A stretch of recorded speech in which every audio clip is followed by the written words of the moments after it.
Yo, yo, yo.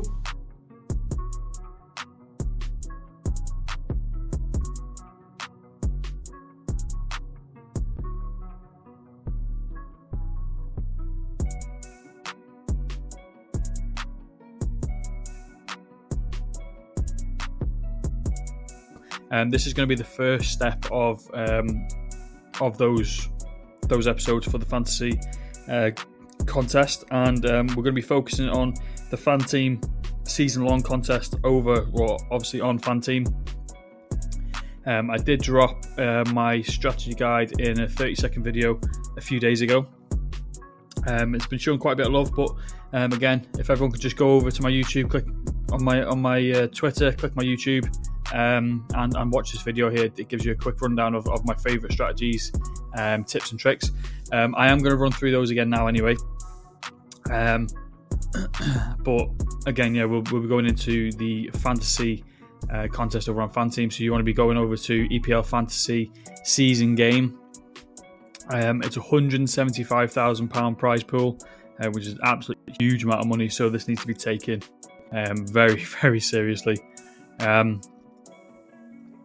And yeah, I'll get into my strategies before I get into some player picks and things like that. So the first strategy I want to mention is keeping the majority of your budget for the midfield or the forward position. So obviously, as you can see here, Mo Salah, Erling Haaland, Cole Palmer, Isak, that's 2 midfielders, 2 forwards. Obviously, the most expensive players in the game. So ideally, you want to be selecting sort of a 3-5-2 formation or a 3-4-3 formation to try and maximise those valuations from the midfield and the forward positions, and obviously keeping as much budget as you possibly can for attacking minded players to get those extra points for the attacking contributions. You want to sort of prioritise the 90-minute plus players. As you can see in the scoring, you get 1 point for an appearance, 1 point for 60 minutes per match.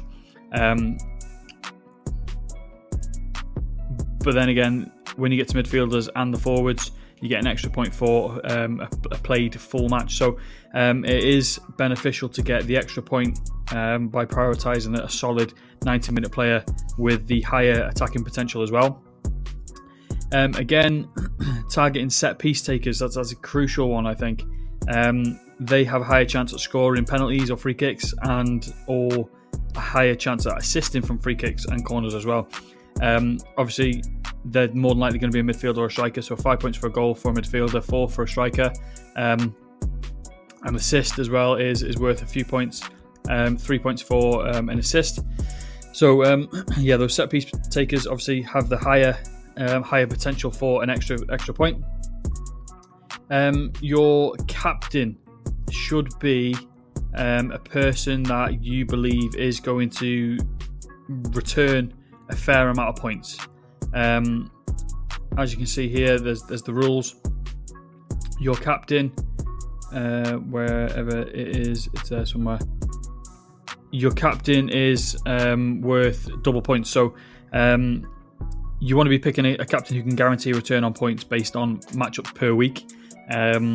I'll get onto the matchups in a little bit as well, especially sort of early on in the season. No need to take risks in looking for a differential kind of player early on.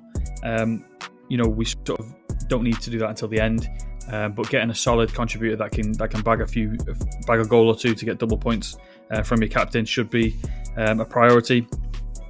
Moving on to the bench a little bit, try and keep your bench as cheap as possible, but also as competitive as possible. As mentioned, I want to be targeting players that are going to be getting around 90 minutes, and that can ensure a few points at a minimum.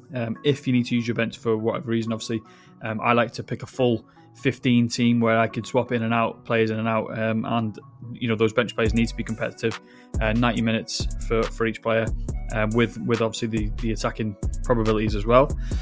And then backing up on that, the bench is there to be used, so don't be afraid of adding rotational players to your bench to change up your team. If a player is out of form, so say if you pick Isak, obviously he's got a lot on his mind at the moment with this, hopefully a move to Liverpool for him.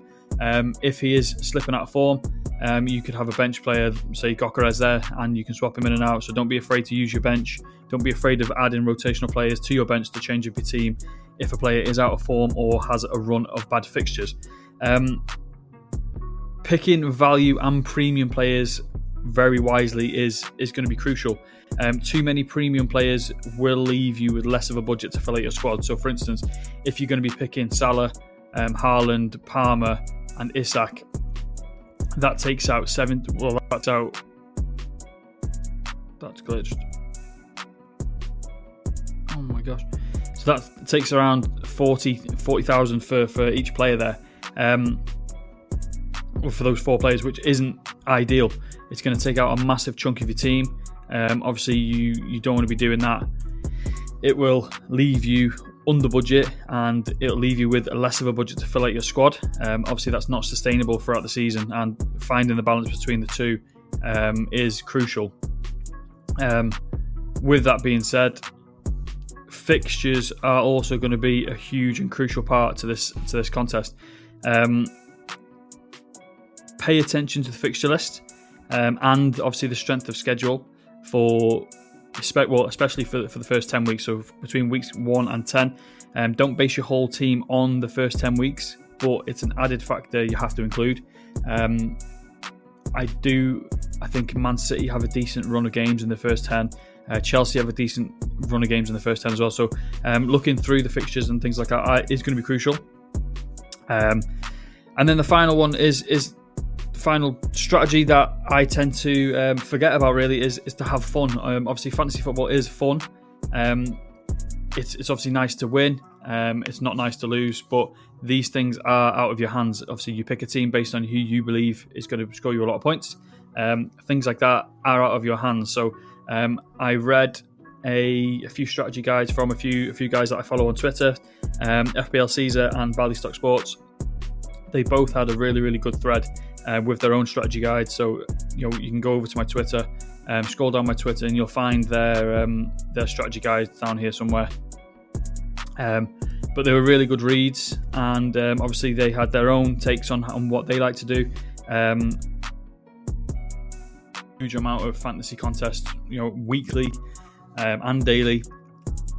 Obviously, you can see you got golf, you got some friendly matches, you got MLB. There is NBA as well in NBA season. There's NFL and NFL season, and of course you got the Premier League and other football leagues as well around the world. But I'm going to be breaking down this one. I'm going to go through this and I'm going to break down each position. So I'll be sharing my favourite options for these positions: goalkeeper, defence, midfield, and forward. And it's going to be based on a number of factors, including the strength of schedule that I mentioned earlier. Point scoring from last season, how they played last season, a little breakdown on sort of the main stats for that particular position and that particular player. But I'm also going to be splitting this into 3 different sections. So I'm going to be doing 3 different episodes, breaking this down. So the first one is going to be the goalkeeper and the defensive side of things. The next episode next week is going to be midfielders, and then the final one is going to be the forwards. But within each episode, I'm going to be obviously breaking down those categories, the goalkeeper and defence for this one. But I'm going to split it all up into 3 different areas as well. So we're going to have the premium picks. The premium are the higher price players. Obviously, as you can see, like Mo Salah, the highest on the game. Ideally, you don't want to pick too many of these players, otherwise you won't have much of a budget left for the rest of your team. We're going to be looking at the value players, and that's the complete opposite end of the scale. So that's the player that are under the average price per player. Have a higher upside, higher potential based on stats and fixture factors. Based on a standard built squad where the bench is filled with the cheapest players from their position. The average price for a starting 11 player is 7.5 million. So value player is sort of under 7 million, if you like. And then we're going to go through some honourable mentions as well. So obviously I can't mention every single player from each category. And it's obviously going to be a waste of time sharing some stats and players that are unlikely to make a lot of people's teams. But there's a lot of players who are worthy of being in some squads. especially if you have a decent budget left, or if you don't want to miss out on a particular skill set of a player. They will get short mention. Obviously, new transfers in and things like that, I probably will put in the honourable mention section. A lot of them have come from different leagues, so there's not a lot of fantasy sort of stats on them based on this format. But again, I'll mention those because they're going to be some really, really good players from different leagues entering this tournament. A little bit on points collecting. Averaging sort of 50 to 59 points each game week is the bare minimum targets. That's what we're going to be hitting at a minimum. A game week score between 60 and 75, that's considered very, very good. And between 76 and 99 points are considered excellent, with 100 points or more an outstanding achievement, but is very uncommon. So we're going to be trying to target sort of 60 plus points each week. And like I mentioned, while attacking positions are going to be the bulk of the points collecting, goalkeepers and defenders can also contribute quite nicely towards your total. So last season, 3 players averaged over 4 points per game, and a further 14 players averaged 3.5 or more points. There's also 7 goalkeepers who averaged over 4 points per game. In a 3 sort of defender formation, that's around an average of 14.5 to 15 points from your defense, from your defensive 4, 3 defenders, 1 goalkeeper. And that sort of needs to be the minimum to help set you up for a good points haul, especially from your back 4. Obviously, if you get a clean sheet, you're going to get a few more points and things like that. You need to sort of find the balance to help maximise these numbers. So between clean sheet players and attacking contribution or sort of high saves for goalkeepers. So the average of 6 points per player is considered good throughout your whole team. So maximising each position is crucial. So starting off with the goalkeepers, as I mentioned, I will be trying to keep as much money as possible for my midfielders and the forward positions for the higher points output. Obviously, scoring goals is more points. With that being said, if you're the opposite and you want to select an expensive goalkeeper or mix and match your bench and starters, so here's my best options. So the first one I'm going to be talking about is David Raya. He plays for Arsenal and he is 6 million. When that loads, he is 6 million. As you can see there, 6 million. Is that not loaded? Oh, that won't load because there's no stats. My bad. David Raya, Arsenal, 6 million. He hauled in 142 points last season, which was the third most from a goalkeeper position. 13 clean sheets, which was joint first. He conceded only 34 goals conceded, which was the third least from a starting goalkeeper. 86 saves, averaged 3.7 points per game on average. His fixture schedule is as follows as well. He's got 3 considered hard games. We're considering the hard teams being sort of the top 5 teams, if you like. So Man City, Liverpool, Arsenal, Chelsea. Man City, Liverpool, Arsenal, Chelsea. Who's the 5th? We'll call it the top 4 then. Top 4 are considered hard. So he's got 3 hard games, 4 medium, which is sort of in between, and then 3 easy, which is considered sort of the bottom 5 teams, if you like. So the 2 newly relegated teams. And then maybe 1 or 2 that would maybe Wolves and things like that, who were just slightly above that threshold last year. So yeah, he's got 3 hard games, 4 medium, 3 easy. So he's got a fairly decent fixture schedule coming up in the beginning period in the first 10 games anyway. Similar for Alisson. I'll mention Alisson. 112 points last year, 9th most from a goalkeeper, but remember he did miss time with injury as well. 10 clean sheets, which is joint 3rd most clean sheets in the league last year. 29 goals conceded, which is the 2nd least from starting goalkeepers, but again, he was out injured as well. 78 saves in total, averaging 4 points per game on average, and very similar to Alisson, to David Raya.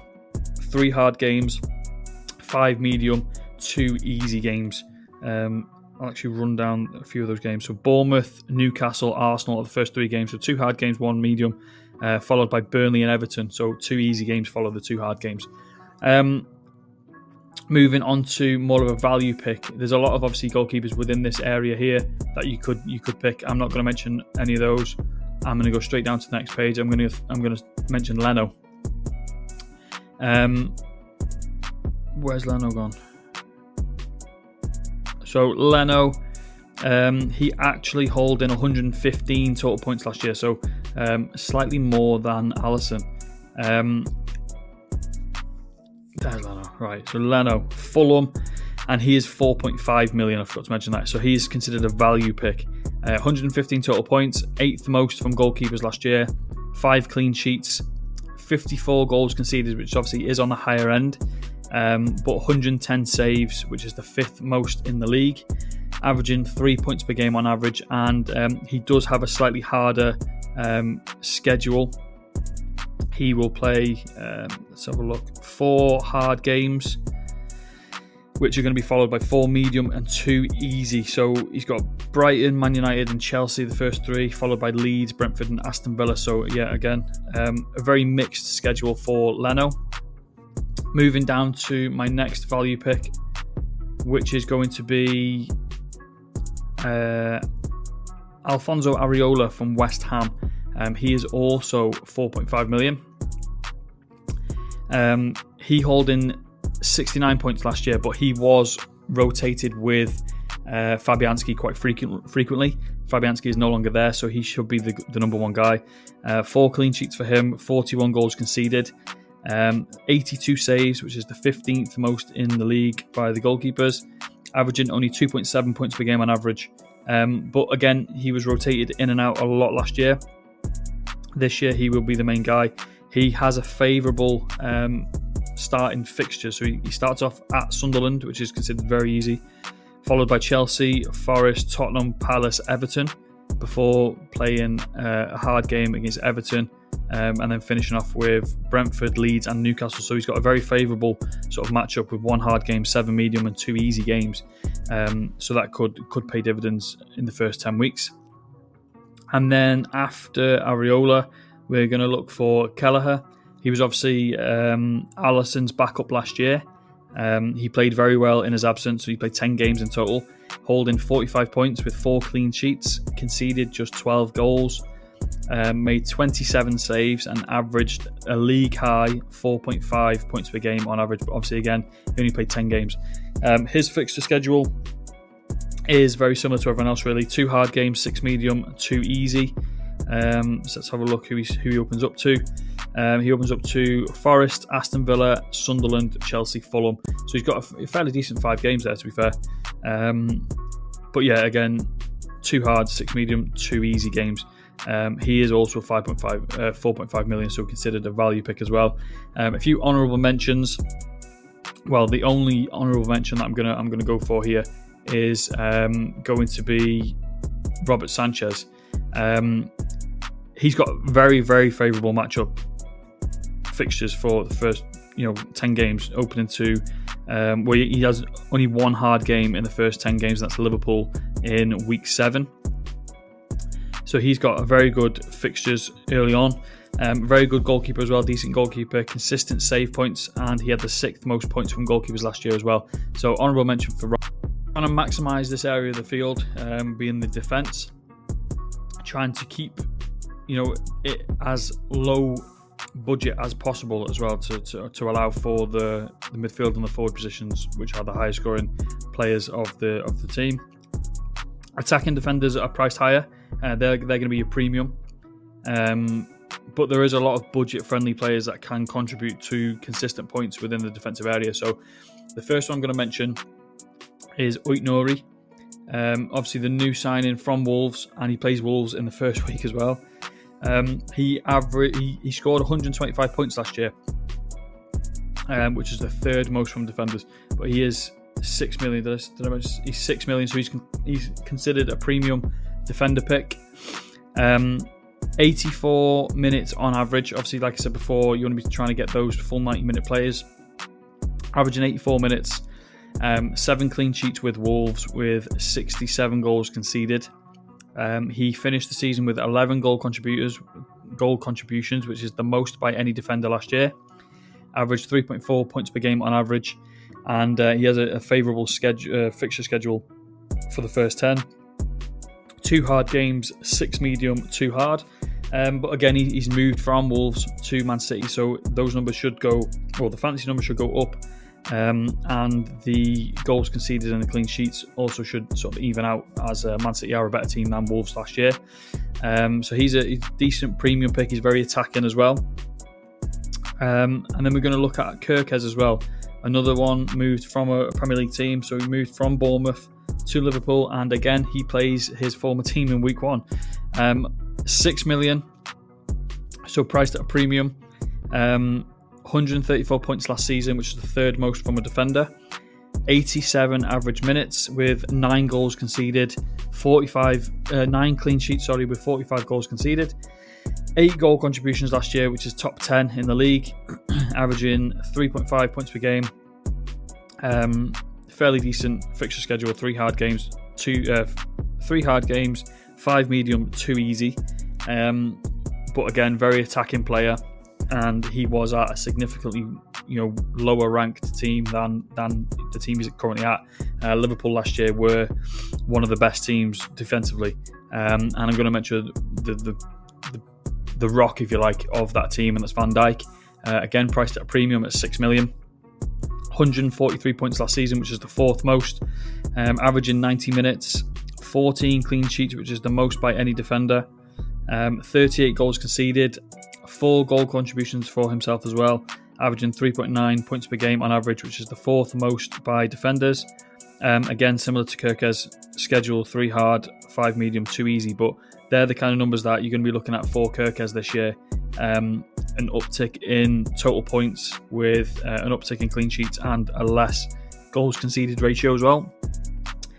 And another premium player I'm going to be mentioning is Saliba. Big fan of Saliba. Priced at 6 million. 130 points last season, which is the 8th most, averaging 86 minutes. 12 clean sheets, which is joint 4th most by defenders. Conceded just 29 goals last year. 2 goal contributions for himself, so not really attacking, but getting those clean sheets to make up for it. 3.7 points per game on average, and a reasonable fixture schedule for the first 10. 3 hard, 4 medium, 3 easy games for Arsenal. And then we're going to look at sort of the more value pick, well, the underpriced, if you like. We're calling the premium at 6 million. So anyone sort of under 6 million is considered by myself as a value pick. It's going to be Lewis Skelly. Obviously, I don't want to pick too many players from the same team for your defence. But Lewis Skelly has moved from a midfielder to a defender this year. He's priced at 5.5 million, so I'm going to call him a value pick. He had only 37 points last year, but he sort of came on the scene very late in the season. Averaged 90 minutes in the games he did play. 5 clean sheets with 16 goals conceded. 1 goal contribution, but averaging only 1.6 points per game on average. But again, came into the squad very late in the season, and he should be getting that starting position in fullback for Arsenal now. Similar to Saliba, fixture schedule: 3 hard, 4 medium, 3 easy. So a good schedule for Lewis Skelly. A more value pick, if you like, now. We are going to go down to Robinson of Fulham. 5 million, so very nicely priced. 5 million. 106 points last season. Averaged 90 minutes for Fulham. 5 clean sheets. 49 goals conceded, which is on the higher end, but he does make up for it with goal contributions. He actually had 10 assists, which is the most assists by defenders. 2.9 points per game on average. Does have a slightly harder schedule with 4 hard, 4 medium, and only 2 easy games. But again, he's good as a differential, or if you want to put him on your bench and sub him in for those easy games, he should be getting a lot of sort of attacking returns, if you like, for Robinson. Down to my favourite value picks, if you like. James Tarkowski. Everton last year were really, really good defensively. He's priced at 4.5 million, so very, very, very nicely priced. 105 points last year, averaging 88 minutes. 10 clean sheets, which is, he's in the top 10 for clean sheets for his team. 38 goals conceded for him. 2 goal contributions. averaging 3.2 points per game on average, which is fairly decent for the level of the team that he was playing with. Fixture schedule is decent as well: 2 hard, 5 medium, 3 easy games. I think Everton are going to be very good defensively this year. So Tarkowski or even Branthwaite as well, he can get a little mention now, being very, very good for Everton last year, both of them. So I think James Tarkowski is the go-to for those two, out of those two. And then the last one I'm going to go for is, if I can find him in this list without typing him in, it's going to be Van Heck. There he is, Van Heck for Brighton. 4.5 million, so value again. He's going to be decent for your bench or, starting those crucial games. 87 points last season, averaging 82 minutes, 7 clean sheets with 47 goals conceded. 2 goal contributions, averaging 2.6 points per game on average. Fixture schedule is 2 hard, 7 medium, 1 easy, so not a good schedule to open up the season. But he was really, really crucial for them last year. He was sort of their rock and their talisman at the back, if you like. They played a lot better with him in the team. A few honourable mentions for the defensive side. I'm going to start off by mentioning Frimpong. Obviously, 6 million, premium price. Hasn't played in the Premier League yet, but he's a very, very good attacking and defensive output kind of player. He's very fast. He had 10 goal contributions last year and 25 starts, so I expect him to sort of be able to do some of the things that sort of Trent and Andy Robertson have been lacking on, kind of thing last year. Reece James as well, similar, very attacking-minded player. He's on set pieces. He's a high attacking kind of player. The downside for him is injuries. He hasn't played 20 plus games since 2021, which is a little bit of a concern, which is why he's not on my list of players. He's in my honourable mentions. A few value players that I really like. Wan-Bissaka, 5 million. Really good and really comfortable on the ball. He looks to sort of attack first. 7 contributions last year in 35 games, but he only had 6 clean sheets. So my main concern for him is that the rest of the West Ham defence is going to let him down and sort of tank his numbers. That's the reason why I haven't picked up on him a little bit more. And then the next player that I really like is Kyle Walker. Value pick, awesome player. One of the best Premier League right backs ever. Still regarded as one of England's best right backs. He's still in the England squad as well. Attacks well, and he should play a lot. Obviously, a player of his calibre and his standard, he should play a lot. So I expect him to get a few 90 minutes and things like that. And obviously, Burnley were historically good on defence last year as well. And then we're going to skip right to the end of the list and try and find another guy that I'm picking up on. And that is going to be Aiden Haven for Man United. He might not be a player that you've heard of much. Me being a Man United fan, we are very high on him. He actually came from Arsenal last year and he obviously signed for us. So he's going to be a good sort of value or bench player. £4 million, value, very good value. He's a United prospect. He hasn't played much, but he should be rotated well within the squad. So he's played 45 plus minutes in the last 5 games for Man United. He's actually started the last 3 friendly games for us as well. So it could be that they're sort of building him up into that starting position, but he will at least be on rotation for the centre-back position. Obviously, our centre-backs are sort of aging a little bit. So Aiden Haven, sort of a one to watch. He's a very low budget. If you do want to put a player on your bench that's going to cost a very, very little, he's that player. 4 million, he's the lowest. You can't get any lower in price.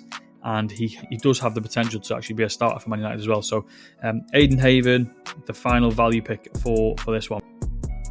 Mention the strategies as well, so keep an eye on the strategies. I did post a YouTube short about my strategies as well, so if you want to keep being reminded of those strategies in a 30-second video, I will link it to this on YouTube. Don't forget to like, share, subscribe.